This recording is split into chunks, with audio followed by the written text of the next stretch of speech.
है। इसी सफर की 12 तारीख को हिंदुस्तान का वो अजीमुशान मर्द मैदान इंतकाल करता है जिसकी कोशिशों से हिंदुस्तान से अंग्रेज भागे थे, जिनको मुजाहिद आजादी अल्लामा फजल हक खैराबादी के नाम से जानते हैं।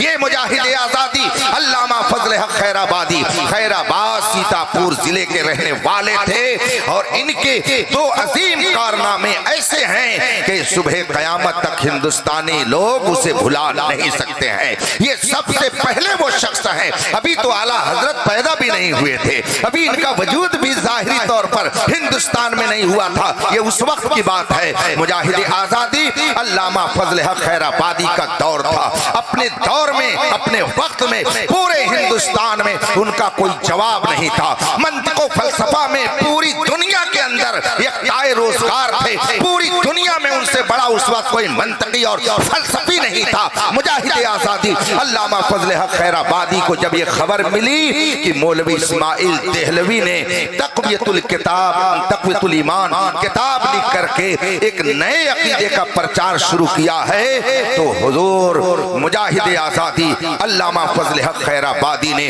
उलमा की एक टीम लेकर के दिल्ली की जामा मस्जिद का रुख किया और फिर दिल्ली की जामा मस्जिद में मौलवी इस्माइल देहलवी को बुलाया गया और वो किताब उनके सामने रखी गई। उनसे सवाल किया गया, आपने ये लिखा है अपनी किताब में कि नबी गांव के चौधरी की तरह होता है। आपने अपनी इस किताब में लिखा है कि अगर अल्लाह चाहे तो करोड़ों मोहम्मद पैदा कर दे। आपने अपनी इस किताब में लिखा है कि नबी मरकर मिट्टी में मिल गए। ये सब आपने कहां से नया अकीदा गढ़ लिया है?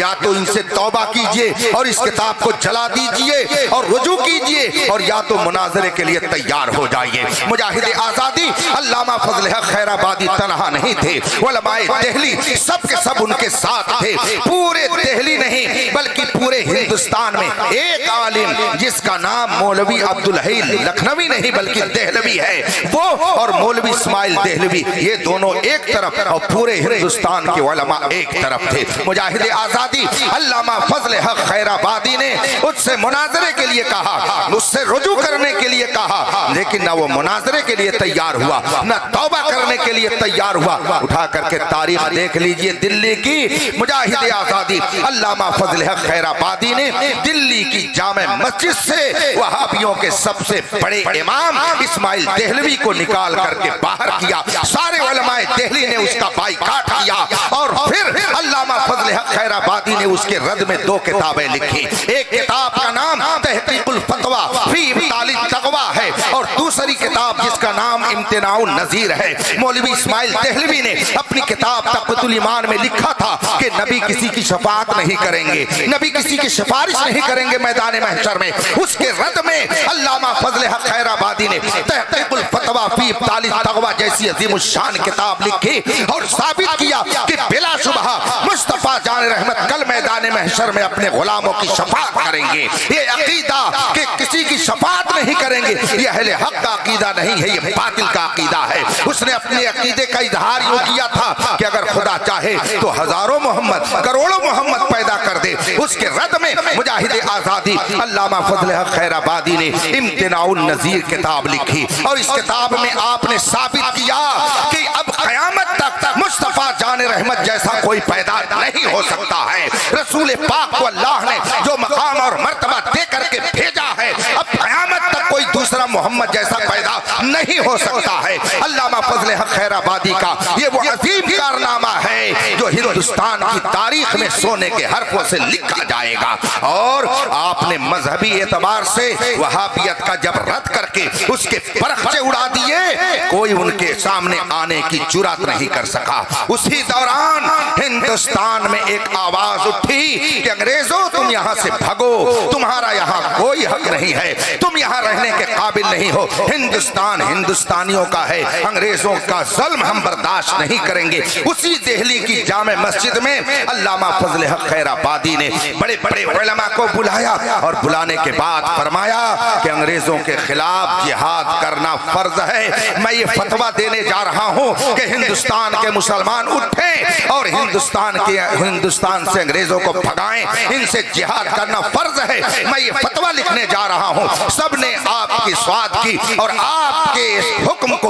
और आपकी तमन्ना को लब्बैक कहते हुए हम नवाई आपकी फरमाई। चुनांचे मुजाहिद आजादी अल्लामा फजल हक खैराबादी ने अंग्रेजों के खिलाफ सबसे पहले जिहाद का फतवा दिया और फिर आपने उस फतवे की तस्हीर की कि हिंदुस्तान हिंदुस्तानियों का है, यहाँ पर अंग्रेजों का कोई हक नहीं है, उनको यहाँ से भगाया जाए, उनको यहाँ जुल्म कर रहे हैं, वो जालिम है, वो गासिब हैं। मुजाहिद आजादी अल्लामा फजल हक खैराबादी ने ये फतवा जब तहरीर फरमाया, हिंदुस्तान में जगह जगह उलमा मैदान में उतरे, अवाम मैदान में उतरे। 16,000 मुसलमान सिर्फ दिल्ली के लाल किला और फतेहपुरी मस्जिद के दरमियान शहीद करके और उनकी लाशों को दीवारों पर लटका दिया गया था, दरख्तों पर लटका दिया गया था। अल्लामा फजल हक खैराबादी के खिलाफ मुकदमा चला और लखनऊ की कोर्ट में जज के सामने आपको पेश किया गया और उस मुखबिर को भी पेश किया गया जिसने ये खबर कोर्ट तक पहुंचाई थी,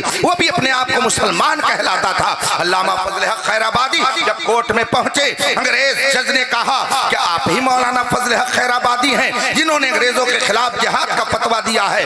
आपने फरमाया हाँ मैं ही हूँ, मैं ही मौलाना फजल हक खैराबादी बिन फजल इमाम खैराबादी हूँ। अब उस गवाह से पूछा गया क्या यही मौलाना फजल हक खैराबादी हैं जिन्होंने जिहाद का फतवा दिया है? वो खौफ के मारे कांपने लगा, डर गया और अपनी बात से मुकर गया। कहा ये नहीं है ये वो मौलाना नहीं है जिन्होंने जिहाद का फतवा दिया है। मगर अल्लामा फजल हक खैराबादी ने फरमाया ये डर रहा है, मुझे देख करके इसके ऊपर खौफ तारी हो गया है, मैं ही वो फजल हक बिन फजल इमाम खैराबादी हूँ जिसने जिहाद का फतवा दिया है। और आज बड़ी कोर्ट में मैं ये कह रहा हूँ, हिंदुस्तान अंग्रेजों का नहीं है, हिंदुस्तान हिंदुस्तान के लोगों का है, अंग्रेज का कोई हक नहीं है। मैंने ही वो फतवा दिया है, मैं उस फतवे पर कायम हूँ। अंग्रेज जज ने आपके खिलाफ मुकदमे की समाअत शुरू कर दी और उसके बाद आपको काला पानी की सजा दे दी गई, आप जजीरे अंडमान भेज दिए गए।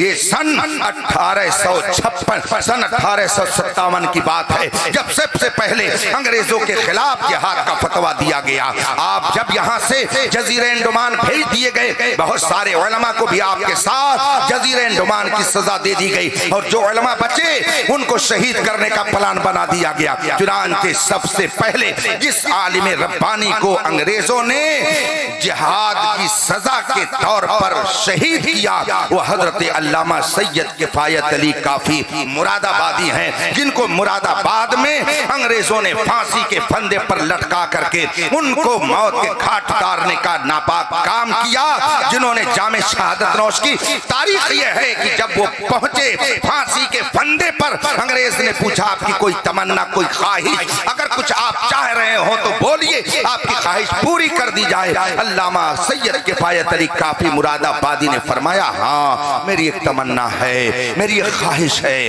लोगों ने पूछा आपकी क्या ख्वाहिश है? अंग्रेज जल्लाद ने कहा बोलिए आप क्या चाहते हैं? कहा मैं कुछ शेर सुनाना चाहता हूँ, जरा सोचिए तो सही। फांसी के फंदे पर लटकाया जा रहा है, न बीवी को देखने की तमन्ना, न बेटों को देखने की तमन्ना, न दोस्त अहबाब को पास बुलाने की तमन्ना, न अंग्रेजों के सामने हाथ जोड़ने की बात है, बल्कि कुछ शेर सुनाए जा रहे हैं। फांसी के फंदे पर चढ़ करके ए मेरी कौम के नौजवानों सुनो, तुम्हारे असलाफ ने क्या तुम्हें तालीम दी है, क्या पैगाम दिया है। मुजाहिद आजादी अल्लामा फजल हक खैराबादी की एक मजबूत आवाज को हमेशा के लिए खत्म करने का अंग्रेज ने प्लान बनाया, मगर फांसी के फंदे पर चढ़ते हुए सैयद किफायत अली काफी मुरादाबादी ने फरमाया मैं कुछ शेर सुनाना चाहता हूँ। अंग्रेज जल्लाद ने कहा क्या शेर सुनाना चाहते हैं? अल्लामा सैयद किफायत अली काफी ने फरमाया शेर मेरा सुन लीजिए। कोई गुल बाकी रहेगा ना चमन रह जाएगा,